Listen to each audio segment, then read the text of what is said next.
There was a report today regarding Dawson Knox that he may have suffered a broken bone in his hand. Just wondering if you can confirm that report, and if you do have any sort of an initial timeline for Dawson. Yeah, that is an accurate report, Jay. Dawson did suffer a fracture of his hand. Don't know much more at this point, other than we'll just monitor it. We'll see where it goes here. Obviously, with that being the case, Tommy Sweeney is a guy that you're going to rely on. We saw him a little bit yesterday. He got his first touchdown, which was a nice moment for him. Just reflecting on where he was last year and what he went through to now being counted on. Just what can you say about his development and really sticking to it, really, and through some tough times?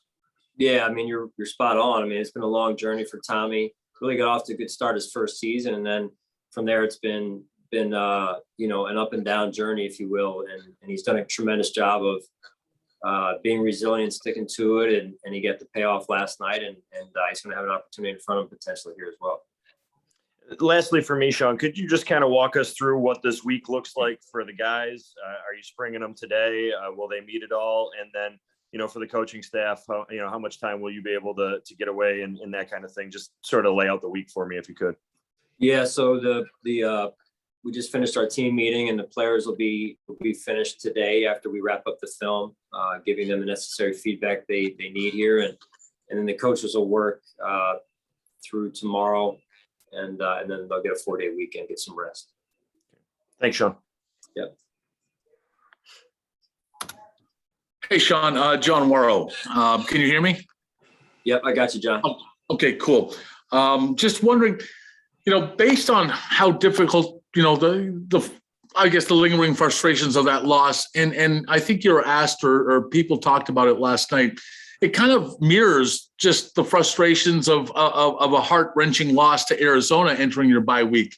I know this is not how you want to draw it up, but this team has showed. Can you talk about the resilience the team showed in coming back from, the Arizona loss to what you hope it gains from this loss? Yeah, I mean, you never want to lose a game. The reality of it is it's hard to go undefeated. And you never really want to sit on a loss over a bye, just because of the feeling. You want to get rid of it as quickly as possible. That said, it does give us a chance to have some truth-filled conversations and reflect and evaluate why we got the results we got last night, and trying to improve our football team going forward. And just to follow up, how much do you recall did that loss to Arizona really motivate and spark those truthful discussions to help you guys get so much better and roll down the stretch last year? Yeah, I mean, for any competitor, it's hard to sleep at night after a loss like that one in Arizona, the one last night, or any loss for that matter. And it just burns inside.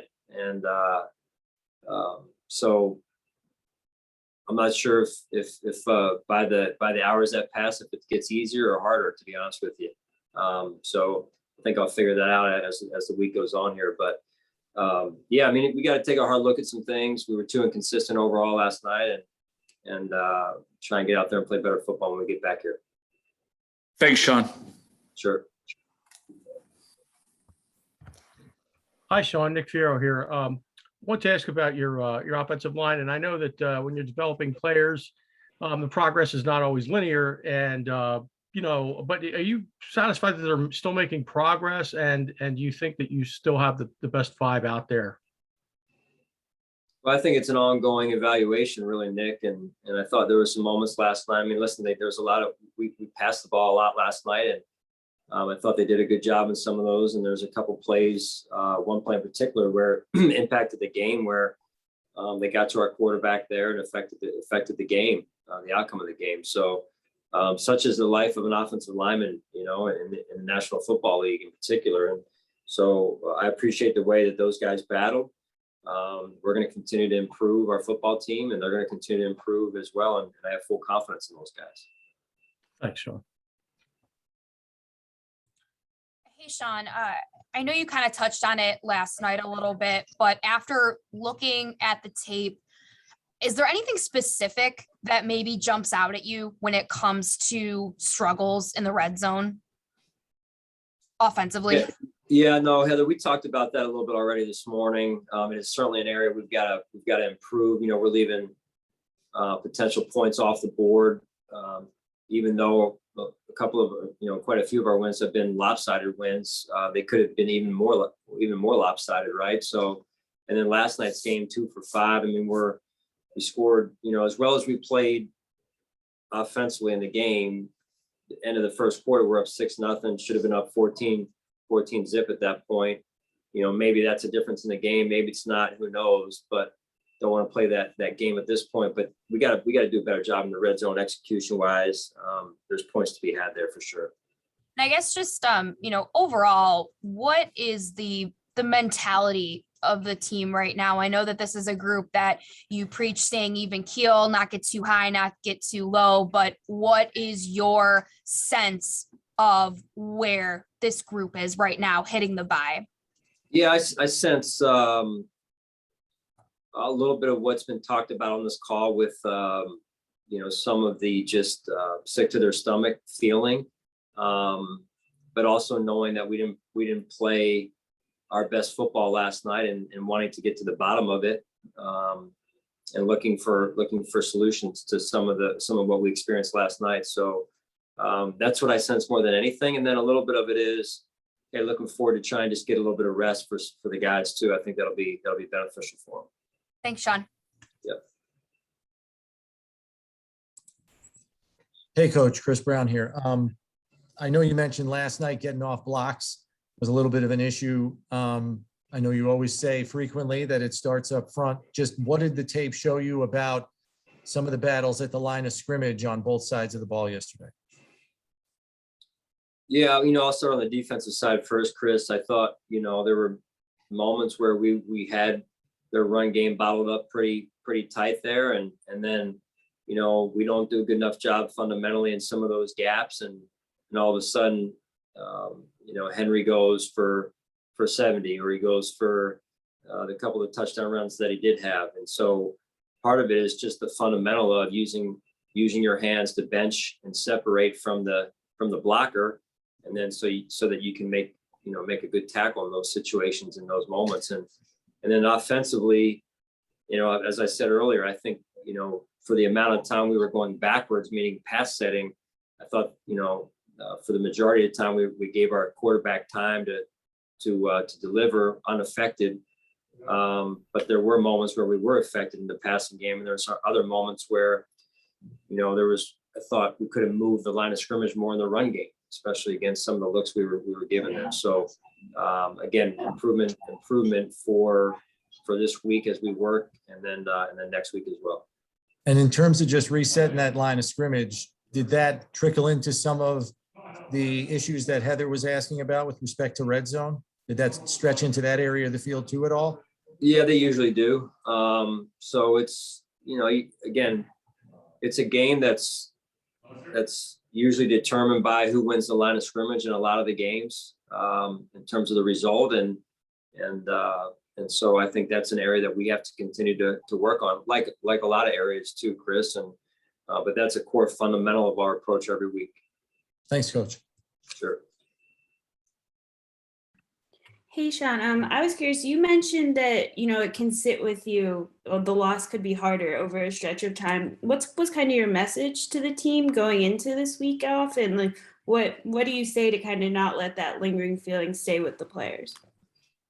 Well, I think, I think time helps a little bit, and also a change of scenery for some of the guys as they get out of here a little bit, and hopefully be smart with where they go and the decisions they make because of all the things that are out there, right, with COVID and everything. So, but yeah, I think the guys overall just, they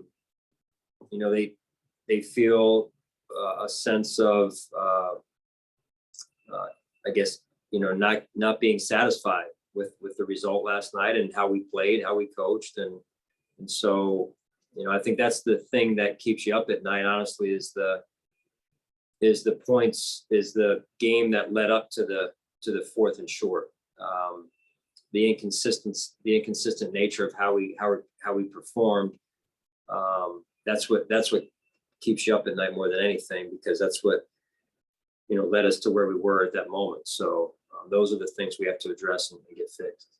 And then speaking of the red zone and what Heather was asking about, do you look back on those early decisions to go for those short kicks and think of, if you had gone there, do you look back on those and think those were the right decision, or how'd you kind of view looking back at those decisions? Yeah, no, I'm go back through it after every game and, hey, go for it, not go for it. We're fairly aggressive, I think, in those windows normally. And last night we just weren't in positions in those windows that we felt like it was, best to go for it.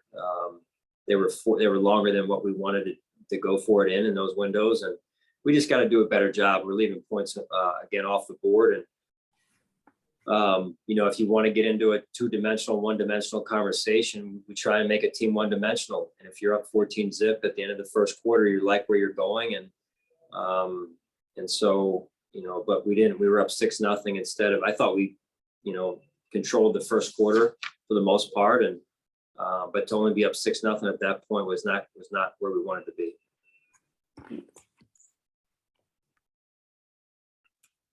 Hey, Sean, it's Kim Jones. Can you hear me okay? Yeah, I got you, Kim. Thank you, Sean. I wanted to ask you about the play very near the end of the game where New York apparently overruled in terms of that being a first down. To my knowledge, that's new this season, I believe, and that's why I'm asking you about it. I just haven't seen it in a game yet. I'm just wondering, do you have confidence that New York got that particular play right? And if I may follow up, or do you have confidence in that as an overriding umbrella overall, that you think you got the first down, or maybe the officials on the field thought they got a first down, but New York might say otherwise? Okay, Kim, slippery slope here now. I'm not trying to do that. I'm really not. Yeah, I don't like getting fined here. So no, but all due respect, I feel like I do feel like the spot looked to be, when it was adjusted, looked to be fairly accurate. I mean, we're talking about humans here. So the hardest piece of it was signaled a first down. Yeah. And then after that, things are chaotic there, because all of a sudden it gets changed because they did radio down. And that's what I asked Cleat after the game. And he was great. He was great about it. And just making sure I understood how that went down, because the communication piece, in this new way we're handling things, I think it's helping the quality of the game for the better. And again, getting that call right, I think, is important for the game, the quality of the game. The communication piece, I think, is something we're still working through, because that kind of is important that we get that done, so that both sides are aware and in a timely manner. So not that it wasn't, I'm just saying, like, I think we're still working through some of that, but overall, look, at the end of the day, it's important that they see it the right way, and it appears that was the right way. And so that's why we have the rule the way we do. Thank you, Sean. Sure. Hey, Sean, you referenced the pass blocking a few minutes ago. Just, Deion Dawkins saw a lot of Harold Landry yesterday, and, seemed to do a pretty good job. Just kind of what have you seen from Deion since his, sort of rough outing in the first week against Pittsburgh? Yeah, Harold Landry is not an easy matchup for anyone. I thought Deion did some good things in the game, and, they were going at it over there on that left side. And, there was some where it looked like, Harold may have won a couple, but that's going to happen, but I thought for the most part, Deion did a good job of keeping Josh clean. And, and so we continue to move in a direction there of finding Deion's best football, as we move through the season. I'm looking forward to watching that as he continues to grow and get more and more comfortable. Thank you. Sure. Sean, I just wanted to ask you really quick, going into the bye week, we talked about obviously Dawson's injury. Are there any other injuries that might have popped up or anything that you can share with us with any other guys, or is it basically just Dawson at this point? Yeah, at this point, Heather, it's basically Dawson. We've got a group of guys, a net of guys that have some bumps and bruises, things that we're still working through. But at this point, don't appear to be anything significant.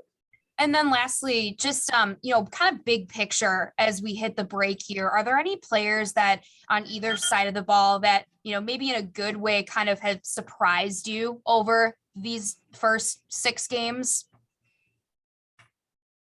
Well, I mean, I think there's been a lot of success stories to this point. I mean, you look at some of the young players we have that have played significant minutes for us on defense, starting up front. You've seen some of that with Greg and Boogie and the new player with F.A. Obata and so the back seven's been pretty consistent there over the last couple of years, and they're playing at a good level. And on the other side of the ball, again, some young players. You look at Spencer, which is, I mean, these guys get talked about quite a bit, but it's good when you have young players making, contributions. Still a lot of work to be done, and the approach overall needs to continue to be one of work ethic and humility. But I like some of these young guys contributing the way they have been for us. Awesome. Thanks, Sean. Sorry about the dogs. It's Sorry. take your dog to work day, I guess. Must be. That's all we have for today. Thanks, Coach. Okay. All right. Thanks, guys.